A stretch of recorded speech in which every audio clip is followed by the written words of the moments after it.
Whether you think it's an ancient rock formation or an ancient tree stump, Devil's Tower is one of the most unique and interesting places we visited on our spring trip this year. So we're going to share with you all the great things to do and a place to stay at Devil's Tower National Monument. This is RV Miles.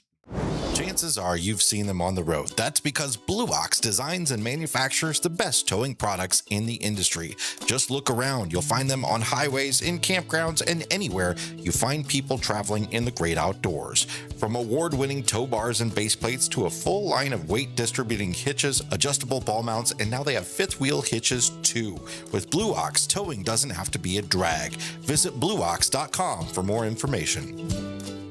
Harvest Host is a membership that allows RVers to take a rest from the road and enjoy unlimited overnight stays at over 5,100 unique locations in North America, like breweries, farms, attractions, wineries, and much more. Easily plan and book your next RV trip and enjoy over $1,500 in exclusive member benefits by joining Harvest Host. Get 15% off your first year of membership with the code MILES. That's MILES. Go to harvesthost.com to become a Harvest Host member today.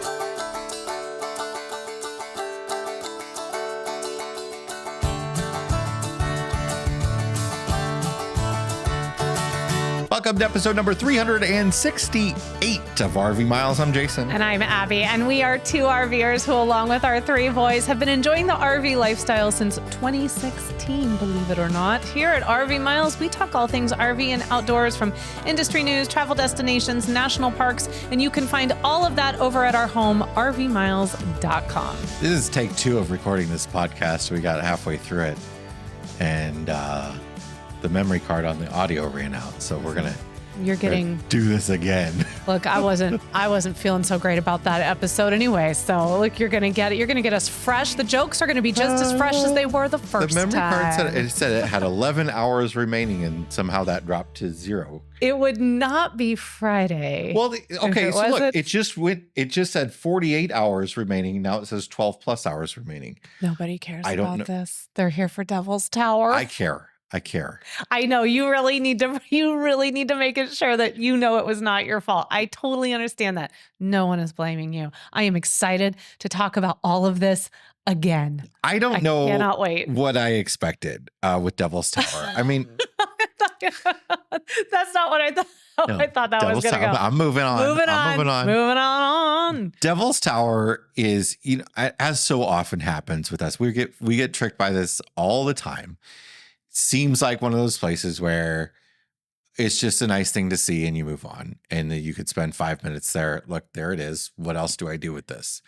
And move on. And I'm sure a lot of people have that experience, but it was a lot more than that. And we had a really, really great time visiting Devil's Tower, from the trails to the wildlife to the campground and more. So I'm excited to talk to you about our couple days at Devil's Tower National Monument. Yes. So Devil's Tower was our next stop on our 8-week spring trip. We left Yellowstone, had this beautiful drive, and it's so cool the way the landscape, exactly when you hit into like that Black Hills feeling, right? Like you just know when you've left Yellowstone, and it's incredible the way the landscape changes so fast. You cross another mountain range in the middle of the state, and then all of a sudden it becomes these green rolling hills forever. And that was the longest mountain range of my life. It was fine. It was. And it just felt like, on a roller coaster when you're starting and it's just,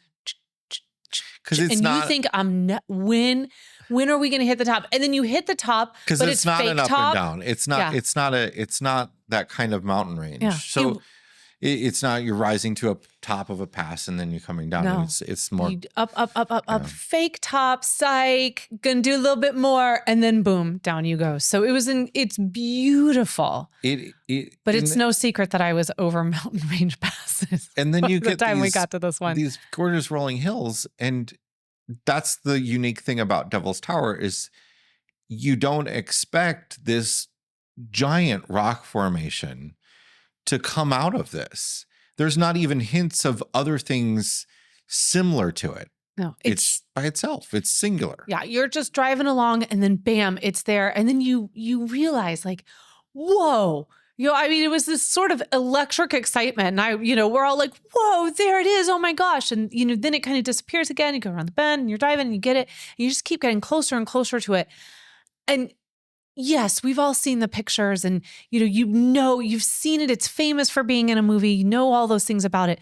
But until you're like right up on it, you just do not understand the magnitude of this tower. And so I thought before we got into our experience there and the campgrounds that I would just give a few facts about Devil's Tower National Monument. And the first one being is that it's our first national monument.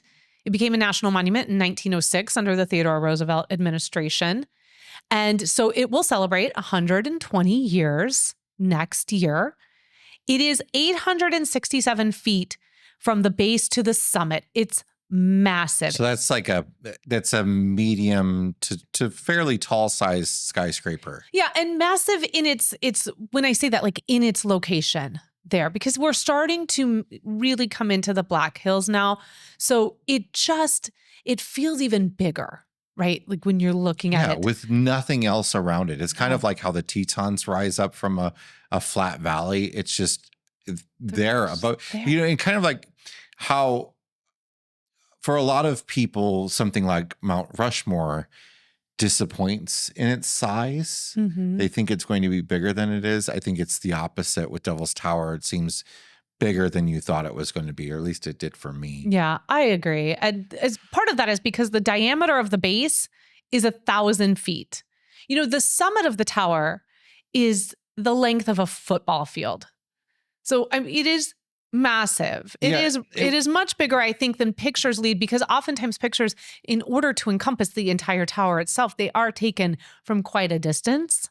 And so I think you don't get a real true sense of the sheer size of it until you're right up on it. Many of you may know, but we did an episode of our new parkography podcast, not new, but it's the America's National Parks podcast, now Parkography, where we have video episodes out as well. And there's these 15-minute video essays. You can check them out both in the podcast feed or in the video feed over on Parkography at YouTube. And we did this episode on a man who, for a bet, skydived out of an airplane in the 30s or 40s. Yeah, it was and 1930. I think it was 30s. 31? 33? And because it was before the war. Mm-hmm. And he, was attempting to land on the tower, which he did. And then he got stuck up there for 6 days because they threw a rope down after him. And missed their mark. That rope missed. A lot of people in the comments said, why didn't they throw the rope before he dove out and make sure the rope hit first? Yeah, make sure he had everything he needed. They weren't really thinking it through. Let's just put it at that. It took 6 days to get this guy off the tower. So I don't know how much thinking through there was happening. They had to bring in some professionals to make this work. So in the time since, though, it's become a very popular place for rock climbers. And in that episode, I tell a lot of the history of the tower and of the climbing history of it as well. And then it's also a really important Native American site. Absolutely. So there are over 200 established routes, to go back to what you were saying about rock climbing there at Devil's Tower, but it is also incredibly sacred to many indigenous tribes of the area, including the Lakota, the Cheyenne, the Crow, the Arapaho, and the Kiowa. And I hope I said those last two correctly. I sincerely apologize if I did not. And it is Arapaho. I don't know. Arapaho, I think. I don't know about Kiowa. Kiowa, yeah. And so they have traditional names. Devil's Tower is not what the indigenous tribes of that area call it. That is the name that was given by a colonel on an expedition in 1875. There's a lot of there's a lot of unknowns about the naming of it. It's suggested that he misconstrued a Native American name for it and thought that the Native Americans called it something like Demon Tower. I read up on this today. Yeah. So what someone in his party thought they heard was bad God. And that was then turned into Devil's Tower. And originally it was called by this expedition, the Devil's Tower, with an apostrophe. So it was possessive. But then in 1890, there was this geological name something. I can't remember the exact. We don't use apostrophes in anything anymore. We don't use apostrophes in anything anymore. So the got dropped and it just became Devil's Tower. It's still commonly, I think a lot of people spell it with the apostrophe, but for the indigenous people, they were not saying, the translation was not bad God. Often the tribes there's Bear Lodge is one of the names, Bear Teepee, Greyhorn Butte, Tree Rock, and the place where the bear lives. Bear Lodge was actually what Devil's Tower was called prior to 1875 with that expedition. And then really through up until the early 1900s, until it became the national monument, it was still referred to on a lot of maps as Bear Lodge. Now, you may have found bears around here back then, but you won't find bears now. You will not. And some of that has to also do with the naming of it. There's really beautiful stories behind why this place is so sacred to indigenous tribes of the area. And I really encourage you to spend some time learning about that section of Devil's Tower as well. Only, you can see it online. They've got plenty there at the national park you can learn about as well too. And then of course, it is in pop culture. It is well known for the 1977 movie Close Encounters of the Third Kind, which you have never seen. I haven't. And I believe I have seen in passing as a child when it was on at home. And we hope to see it while we were here, but we'll get to that in a minute. We had hoped. One thing to know about Devil's Tower is that it is a decent ways from the highway. So if you're coming through the area and you just want to stop over and see it, you could do that. I would still give yourself at least a few hours in order to make the drive to go to the visitor center and see it and come out. It's still going to take you a little bit of time. It's certainly something to do. You could do that if you wanted to. There's a lot more here to it than that. But if you're somebody that you can't walk much, you don't have a lot of mobility, that maybe you're not going to get out and hike around it and stuff, certainly just come and drive up and see it at least and go in the visitor center and get your passport stamp and all that. And it shouldn't take you that much time at all. Yeah. Or you're limited time on your vacation. And this is a stop between, a lot of people use this as a stop between Yellowstone and on their way to places like Wind Cave or Jewel Cave or Custer State Park. You can come in here. One thing to note, and I do think that this is, so we'll talk about where we stayed. We stayed at the Devil's Tower Black Hills KOA Journey, and it is named a journey. So, KOA has two different distinctions or three. Thank you.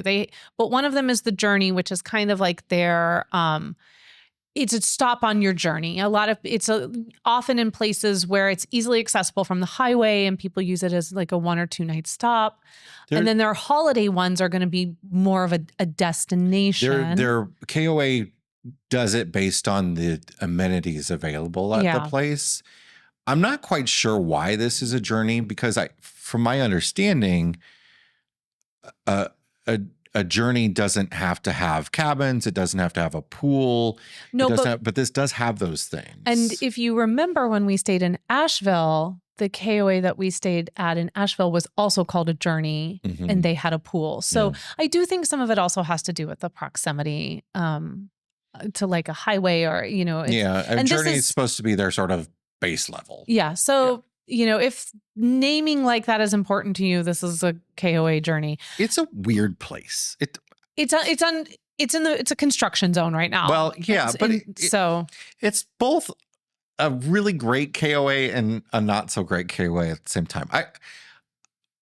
You are paying to be in the shadow of the tower. You are right there. You could just stay here and see Devil's Tower from there and not even go into the park if you wanted to. Property backs right up to the national park property. The entrance sign to Devil's Tower starts right after the end of their parking lot for the camp store area. And their camp store is kind of like a gift shop for people visiting Devil's Tower. It kind of doubles as that sort of thing.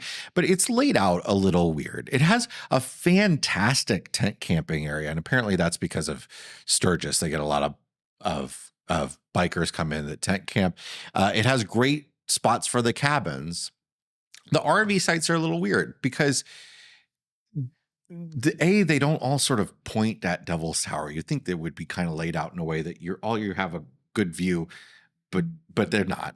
And they have all of these back-end sites that are labeled on the website as something really small, like 20-foot max or something, but they seem like normal sized campsites. I'm not quite sure why bigger rigs, maybe not as big as ours, but bigger rigs can't go into some of these back-end sites that they have limited. Some of them, I think even said 15-foot maximum.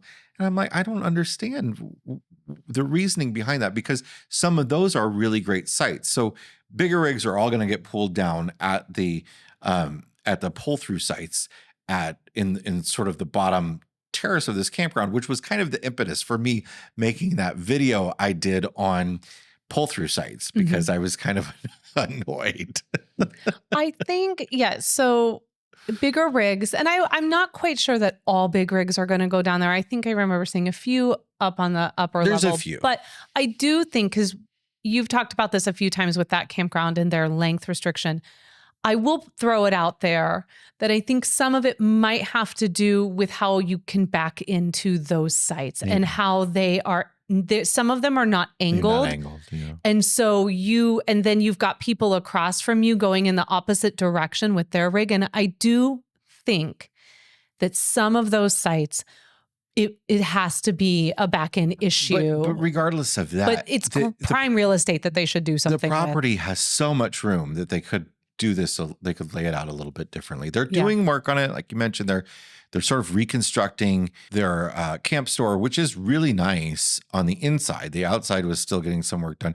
There's a mini golf course that's kind of older and you have to pay to use.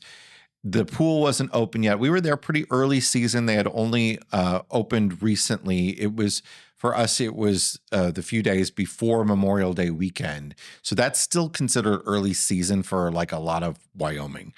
And I don't even think they had cut the grass once yet, because when we pulled in, the grass was all really long. The place looked pretty run down.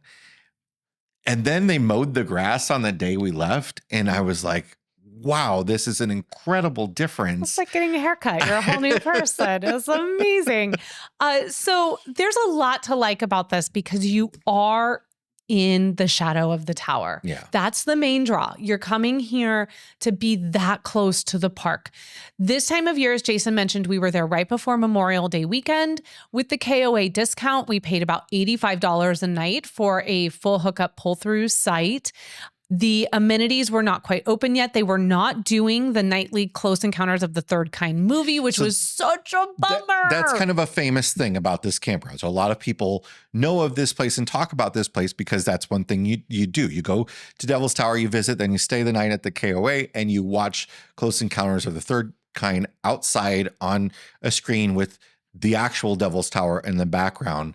But unfortunately, it hadn't started for the season, and we didn't know that. So that was a little bit of a disappointment. Not that we couldn't have watched it on the TV in our rig or something like that, but we were having a good time, and it would have been a fun thing to do, but was it the most important to me? No, but it's the draw of like being able to watch that movie outside, and again, in the shadow of the tower. Even folks that were there Memorial Day weekend wouldn't have been able to watch it. No, they didn't start running it till June 1st. And then I think it wraps up like Labor Day weekend. So it's a small window. Their season is small there. I bet as somebody who had to license movies for a very short time at a theater, I bet they pay a monthly license and they don't want to pay for May. Probably because they're not open. And that makes sense. I'm sure it's not cheap to do that. So there are a lot of things that you can do at the campground, but really we're all there for Devil's Tower. More in a moment, but first, if you're like us, you absolutely need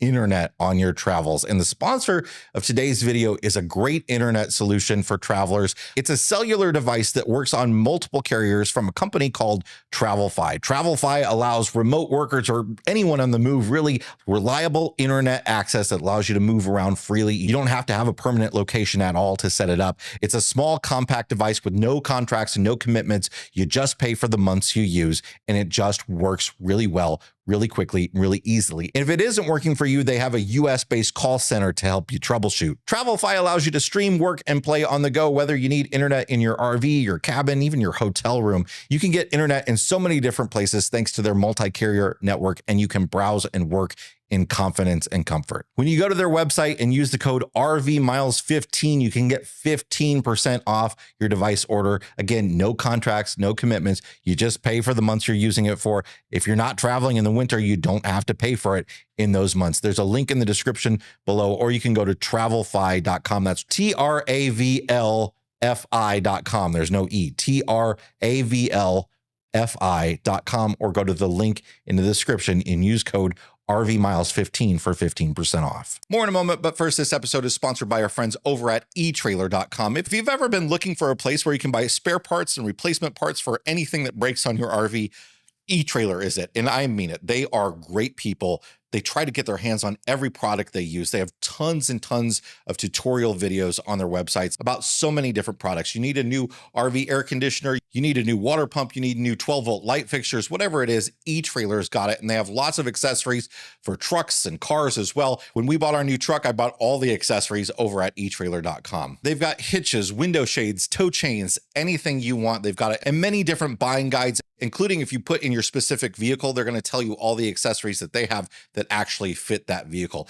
If you head over to the link in the description when you buy something on eTrailer, you get free shipping for orders over $99. That's eTrailer.com. Go to the link in the description for free shipping off of orders over $99. So you have incredible proximity to this national monument. This is a fee collecting national park site. So any of your passes, your America the Beautiful, Access, Senior, those are all going to work to get you entrance. Weirdly, they were collecting it on the way out when we were there and not on the way in. I think that's the first time we've ever been to a national park site where they collected on the way out. And I don't know if that's the whole season, but while we were there, that's while what we they were doing. there, Yeah. and they were only there for certain business hours collecting. So that might change as they get into their busier season. I imagine it gets quite busy at Devil's Tower, not necessarily because it's an influx of people, but because it's capacity in its very small parking lot and the road that you need to take to get up to the base of the tower and to where the visitor center is quite small. So yeah, I would get here in the busy season early in the day or late in the day because there just wasn't a ton of parking. And there is some parking for RVs. I wouldn't want to be very big, sort of small to medium sized motorhome pulling a small trailer. And, if you're lucky enough that one of those sites is available. yeah, they do have a length restriction. So you want to make sure that you check that on the site. And certain RVs of a certain length can only go so far. And that is as far as the campground that is located down at the base where the entrance to the park and everything is. There is a campground down there. It has no hookups, no dump station. They do have water. And it is a 35-foot limit for an RV there, which is why the 37 RV miles was over at the KOA. It's also first come, first served, right? Yeah, one of the very few. The few remaining out first there, come, first served. If you stay in the campground, you could bike in. You could also hike in, and you can hike up. There are trails that'll take you up there. It's a bit uphill. Yeah, I mean, but it's doable. The visitor center is uphill from where the campground is, but it's doable. So, but go into the visitor center and check it out. It's not the biggest visitor center. It's probably like the size of our office here. It's like a small little log cabin type situation where there's a little spot for the rangers and there's a little gift shop. They oddly have the passport stamp is outside in a little sort of like, like the little lending free library boxes. It's like in one of those kinds of things. So I think that's so you can do it when the visitor center is closed. They have flush toilets and pit toilets up there, which I didn't realize. So I used the pit toilets. But I used the flush toilets. But I think that's because the flush toilets are probably closed throughout the cold season and the pit toilets are probably open year round. There's a water bottle fill at the beginning of the trail that goes around the tower itself. And you can go up here and just take a look at the tower, get a selfie. They have a cool little selfie stand where you can prop your phone up on a selfie stand and get a perfect sort of background view of you, which we would love to see more of that at National Park Service sites. But you should, if you can, if you're able to, and if you have the time, take the hike around Devil's Tower. It's a really great trail. Yeah, it's called the Tower Trails hike. It's about 1.5 miles. And it's going to go a loop trail all the way around the base. And you're going to get some really spectacular. This was a great hike. This was, I think, one of the best hikes that we did as a family our whole trip. And hike is a strong word. It's a walk, for the most part. I think I will call it a hike. There are some little uphills and stuff, and it is all paved or mostly paved. I don't think that you have to be panting and your heart rate has to be like through the roof in order to say you went on a hike. No, I think this is a nice, easy, especially for little feet or feet that get tired. I think this is a great trail. It was certainly hike. a hike for me because I did it 1.5 times because I left my sunglasses halfway around it and had to go back for them. So you used pit toilets. You lost your sunglasses. You're having your own adventure. We brought our binoculars with, and I'm really glad we did because we got to see a lot on our way around. First of all, we got to look at mountain climbers, and you really did need the binoculars to see the mountain climbers. It's that big. And so it's really interesting to see them go up the cracks and crevices of this thing because the way Devil's Tower is formed, it's these columns of rock. They're like, I guess they're hexagonal columns. And the way the National Park Service describes it is like if you took a bunch of pencils, which are kind of like a hexagon if you look at them from the end, right? And you bunch them up. That's kind of how Devil's Tower is. And people think like it looks fake because it looks like a tree trunk or something because of these rock formations. But we do see these rock formations elsewhere on Earth. You can think of it like a crystal. Crystals grow in sort of like this regular structure. And that's kind of what it is. And they're just held together with friction. And so if you take binoculars with you as you go around, you can sort of see the climbers like, putting themselves between these columns and stuff. And we also saw a lot of wildlife, mostly birds on our way around. We saw a woodpecker and various other birds, but really it was neat to see the climbers and just, it was so quiet. I was really struck by that. It was so quiet that these climbers were far enough away you needed binoculars to see them, but you could actually hear the words they were saying to each other. This trail is great too because it gives beautiful panoramic views of the Black Hills. And while we were on it, we saw the 37 RV miles like at the campground. So you kind of come around. We did counterclockwise and you can come around this one spot and you get this panoramic view out. And then you're like, oh, hey, there's our campground. That's our RV.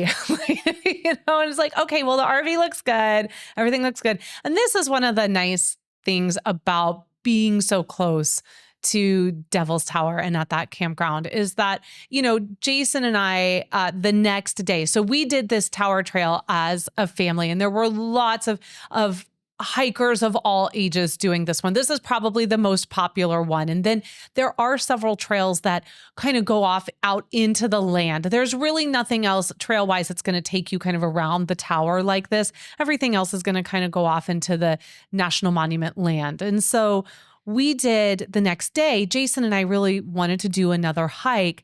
And the people in our house just didn't want to do this. I kind of talked about this on episode 363 about RV life. And we thought, well, look, you guys do your thing. We're going to go do our thing because we were all so close to one another. They're also teenagers. And then we had service. Everybody had service. We were going to be able to be in contact with the kids the whole time. So we let them enjoy their time in the shadow of the tower. And Jason and I went on a hike and enjoyed our time in the shadow of the tower. And we went on, it's called the Joyner Ridge Trail. And I really enjoyed this hike. I thought that it showed some of the varying aspects of this landscape. Yeah, because it's not just the tower. I mean, you do have these green rolling hills and this tower comes out of it from nowhere. But then there's sort of these like red ridges. The campground has a great example of this that kind of goes around it. But then we got to see and kind of climb a bit more on this trail. And to get to this trail, we had to take a little drive through like throughout the back of the monument, for lack of a better description. But there's a little drive that you take to get to the trailhead for this. And we encountered almost nobody. There was a couple other people. We had a nice long conversation with this woman that we talked about on a previous episode that was traveling there on her own. So cool. And then I think we saw another guy as we were arriving. He was leaving, and not much other than that. But this trail too, I think the thing I loved the most about it is one of my favorite sounds in the whole world is the sound of wind going through like tall evergreen trees. And this is kind of how that hike starts. And Jason alluded to how quiet it is there. It's so quiet. And so on the hike, it's just, you hear the wind kind of coming and rolling down through the hills and, coming up into the trees. And it's one of the just most calming and soothing sounds for me. And so we started the hike like that. And it was really lovely. It didn't take us that long. No. We took our time a little bit. I think we were out on the trail for maybe an hour and a half. You hike sort of along a ridge, and then you go down the ridge, and then you hike in the valley in front of the ridge. And then you do have to come back up. So keep that in mind. There is some elevation change there. It's not that bad though. It's totally doable. And you're getting a unique view of the back of Devil's Tower too, that you can't really get. You take that loop trail around the tower, you're seeing the tower from all sides, but it's right there in front of you. So you're looking way up. This is kind of off in the distance to the back of it, which there's not really another way to get this kind of view of it. Yeah. So highly recommend that trail if you want to get away from sort of like the hub of the tower of the National Monument. You kind of want to get out there into the backcountry of it a little bit. Highly recommend that. There's several other trails too, and a lot of them connect to one another, so you can kind of build your own adventure if you would like. But we really, really enjoyed that. And, we were there for 2 days, and I felt like we got a really beautiful overview of that area. And I thoroughly enjoyed this time. What was nice too was we got a window of nice weather while we were there too. We had just come from Yellowstone, where it had been very cold and it had been snowing and kind of icy. And we come out to finally some sunshine, and we get these 2 beautiful days because we knew we were rolling right into Custer, and we were going to have, we'll talk about it when we get to that episode, but it was gloom and rain pretty much the whole time. We saw some great wildlife. We saw some deer. We saw some pronghorn. There's some longhorn cattle that are in a pasture right outside the park. And then there's a prairie dog town that you drive through on your way into the park. And it's one of our favorite things about the Black Hills area is there's lots of prairie dog towns. And that's a really nice, fun thing to just park by the side of the road and watch the prairie dogs for a half hour or so and see them bark at each other and stuff like that. Love the prairie dogs. So that was our experience at Devil's Tower National Monument. Of course, if there's anything about the tower that we missed or that you would like to share with us, or questions that you have for us, please feel free to leave them in the description here if you're watching this on YouTube, or head over to the RV Miles Facebook page and you can tag us in a question there and we'll do our best. We would love to discuss this wonderful national monument that you should not miss, the very first national monument ever, on your next trip. It is time to check the level of our tanks, sponsored by our friends over at Liquefied RV Toilet Treatment, the no BS toilet treatment. You can find them over at liquefiedrv.com or maybe at a Walmart near you. Jason, what is in your fresh tank this week? How about I do my black tank? How about your black tank? I'm already at dinner. It's dinner time around here, and there is pizza to be had. It's Friday night. Speaking of dinner, you all know we've said this time and time again. Our road restaurant is Chili's. We are so basic. We go to Chili's on a lot of travel days because we know there's something everyone will like there. It's affordable. It ends up being like not much more expensive than going to like McDonald's. It's our neighborhood bar. And everybody is completely happy when it's literally the only restaurant, one of two maybe, that everyone is like, yes, okay. You know what? Every time. No shame. We go to Chili's. So- no shame. So No Abby shame. and I, look, it's supposed to be our road restaurant, but also we have a stone's throw from our house.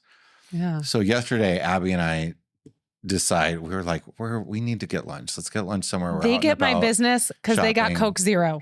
They get my business because I can get a Coke Zero We go there. to Chili's and eat at Chili's, and it was, the service was fine. The food was fine. Oh, she was so sweet. She was It's, great. it's what that's the other thing about Chili's. It's always just what you expect. It's just comforting. It's not incredible. It's just, but their prices. Much like this podcast. It's just what you expect. It's not incredible. It's just Chili's. The entire one of the big reasons we go to Chili's is the prices. And we were there for like lunch special time. Man, I'm sounding old, I know. Their prices have dramatically increased since the last time we were there.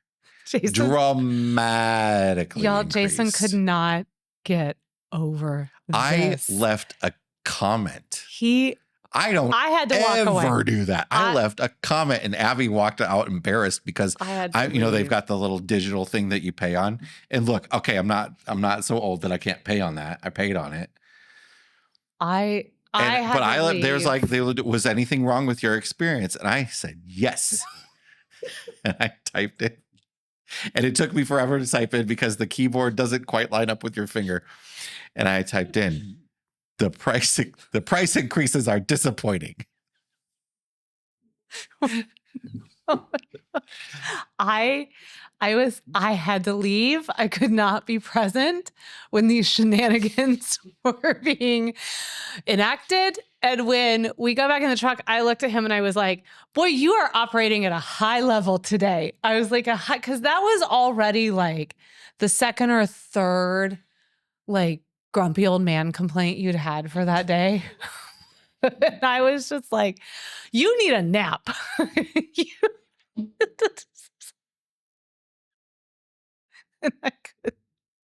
And I was like, I gotta get out of here before these people think I'm as old as him. I gotta You're older than me. I know.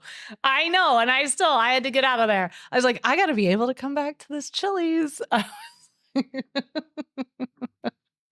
So I am sure that somewhere right now they are pouring over those comments, taking off the Zisco or whatever it is, and they're going the Ziosco, like it's a kiosk, but it's a Ziosk, and they are going, oh no, Jason Epperson, Jason. Regular customer is disappointed in the prices.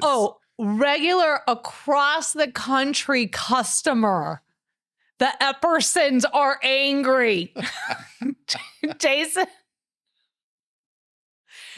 left a strongly worded comment. So I know when we go back, they're going to hand us a special menu. They're going to be like, this is just a menu for you, Mr. Epperson. I'm sure they will. We've returned to early 2025 pricing. What's in your fresh tank this week? My fresh tank is going to see movies in the movie theater, which we have done multiple times recently, and we're about to do tomorrow. This episode will come out after we have done this, but we're going to see the F1 movie as a family and with my parents. I can't wait. Tomorrow, as we're recording this, and we just saw the How to Train Your Dragon remake, which we talked about on last week's Detour episode. Yeah, but we waxed poetic about that. Fantastic remake. We haven't seen any of the How to Train Your Dragon movies. They're so good. I will say I have a little disappointment in our local movie theater. Oh. It needs some love. Get it together, Cinemark. Do you need to leave? Do I need to leave a comment? Could you leave another strongly worded comment while we're there? The tomorrow? movie theater is about the same distance as the Chili's is from us. So we can walk over there. Look, to give y'all an idea of what it's like where we live, the Texas Roadhouse is getting an expansion put on because it can't. It's within so popular. within like 2 blocks of us, we've got We've got the Chili's, we've got the movie theater, we've got the Texas Roadhouse, we've got a Jersey Mike's, we've got a Panda Express that's brand new, A Red Robin. a Red Robin. But we also have a lot of really great local restaurants. And I should say we try to eat local. Yeah, which I did eat at one the other day. It was good. I took the kids there. Oh, yeah, that was. So anyway, your fresh tank is we're back in the movie theater. Yes, seeing movies in the theater nice. it just really is. There's something really special about it. So I'm excited about going to the movie tomorrow. And I love seeing a new movie there's been some movies lately, I guess, which spawned this that we could go to as a family, because that's not always the case. Yeah. So we were able to go to, you didn't go, but I took the kids to Mission Impossible. We go as a family, but you didn't go. Well, you just decided not to. I didn't want to go. You didn't get into the Mission Impossibles. I didn't watched most of them with the kids. That second one was so bad. And I was like, I'm out. It's just as bad as I remember. It's real bad. Oh, it's so bad. The last two are really good though. Oh, woof. So we saw Mission Impossible. We saw the How to Train Your Dragon movie. And then we're going to go see F1 tomorrow. And I like seeing movies in the movie theater. It's a completely different experience. That's great. That's great. What's in your black tank? I'm just going to share. I'm going to support you. And my black tank this week is I'm going to support you with your Chili's statement. I can give you my second black tank because I had one. No, I'm here to support you. And you left a strongly worded comment for Chili's. And I want to back you up by also putting my black tank behind your black tank, okay? So we've doubled the black tank. Okay. And I know that Chili's is listening right now. And not only are they going to fix it, but they're going to become a major sponsor of the RV Miles podcast. I'm sure the local manager that read my comment has any say whatsoever on the prices. He forwarded it up the chain. That's sexist. I believe that the person that when we were there was a manager on the floor. And that was a gentleman. Okay. I am not saying that he works there every day, 24/7, but that particular day, the manager on the floor was a gentleman. Do you have a fresh tank? Is that allowed? I do. I have a fresh tank. You're going to piggyback off mine again. Oh, no. I don't need to piggyback off your Cinemark. So I have a book recommendation. So we just finished this book for mile markers. So we do a mile marker book club. And so every other month we all get together with a book that we read. And we just read a really fascinating one. And even if you're not interested in reading the book, there's so much information out there with Nat Geo and some talks that the author has given. But it's called A Walk in the Park. And it's by Kevin Fedarko. I'm sorry. I had to look out the window. There is it's like a Ford Excursion or something out there. And it has a license plate that says 6 rows. And I just didn't know what 6 rows means. That's what I had. So you had to stop my book recommendation? I had to interrupt your book recommendation for a license plate. Okay. So Jason reads a lot. He's really interested in books, y'all. Love fiction. He loves it. And this isn't even fiction, actually. It's not fiction. Okay. This is actually so. Sorry, I wasn't listening either. Nope, you weren't at all. So this is called A Walk in the Park. It's by Kevin Fedarko. And I'll just read this. So it's the epic misadventure between two friends with zero preparation and one shining dream, a 750-mile odyssey on foot through the heart of America's most magnificent national park and the grandest wilderness on earth. So they are going to hike from end to end Grand Canyon. Oh, I know this story. I watched the documentary on this. I would have read this with you guys. I can't tell you how many times. That's a great documentary. I love you. I can't tell you how many times I told you that this is what we were reading and told you about it. And you clearly were not listening. And you're just like, So sorry, Kevin 6 rows is pulling out. I gotta see who 6 rows is. Wow, your ADHD is firing. 6 rows. So what does that mean? What could that mean? So this book is about recounting that. Kevin, he's a writer, and then Peter McBride, he is a photographer for National Geographic. And they had this assignment about during the 100th anniversary of the Grand Canyon. And I don't want to give this away, but these two guys decided that they could do this. They had some incredible guides that were going to take them out that were talked into letting them come along.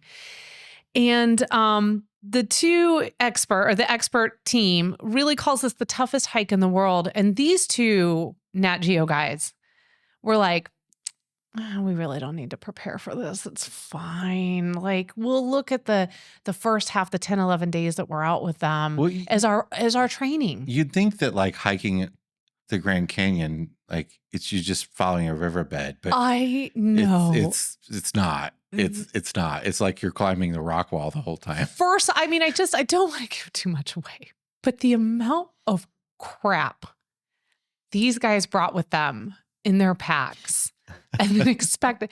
And P. McBride, the photographer, he just was like, there's not a lens I'm leaving at home.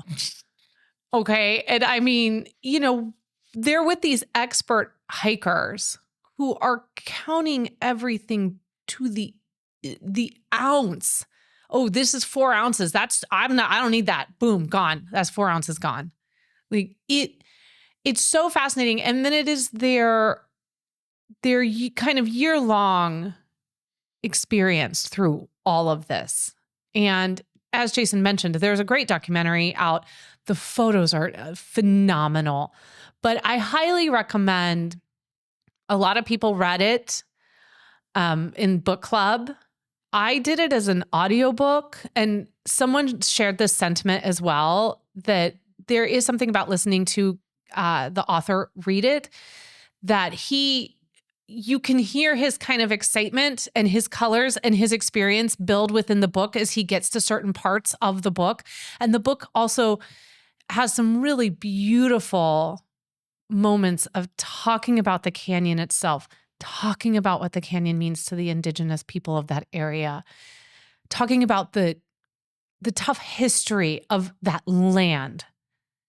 And he does such an incredible job with that. And also the experienced hikers that took them had a very specific reason for taking these two, numbskuckles.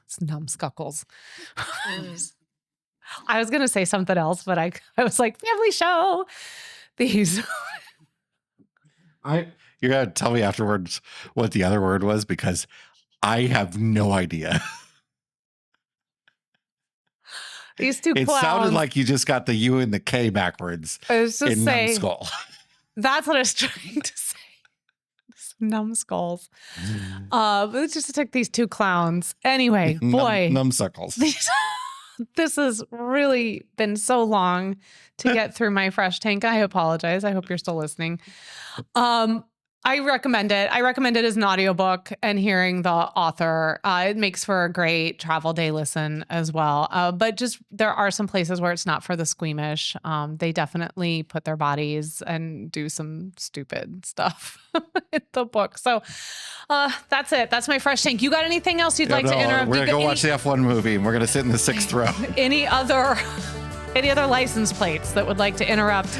That's this week's episode of the RV Miles podcast. Yes, it is. Now y'all see what I live with on a daily basis. That's why I love the man so much. Okay, thank you so much for joining us on this episode. Just a reminder, Homecoming is coming up September 24th through the 28th, and we have got a whole host of stuff coming up for you at this event. We cannot wait to share this with you. Tickets are still available. Just head over to rvmiles.com/homecoming. We'll have seminars, community dinners. We're going to have an outing to the brewhouse. We're going to have an RV tech on site. We're going to be playing some games and some giveaways, and we're going to do the rig crawl, and there's just a ton that will be happening. We would love to see you there. Kids 17 and under are free, and they are more than welcome. Our kids are going to be there. Bring yours as well. rvmiles.com/homecoming to pick up your tickets. And until next week, stay safe. Try to read a book. If you, I don't even know how to end this because this just went off the rails. I don't like that you said that I can't read. I said try. I just said try. Listen, I bought like 4 books on our trip this spring, okay? I know you did. Listen, stay safe. Halfway there. Listen to people when they're talking to you, and keep logging those RV miles. Bye, everybody.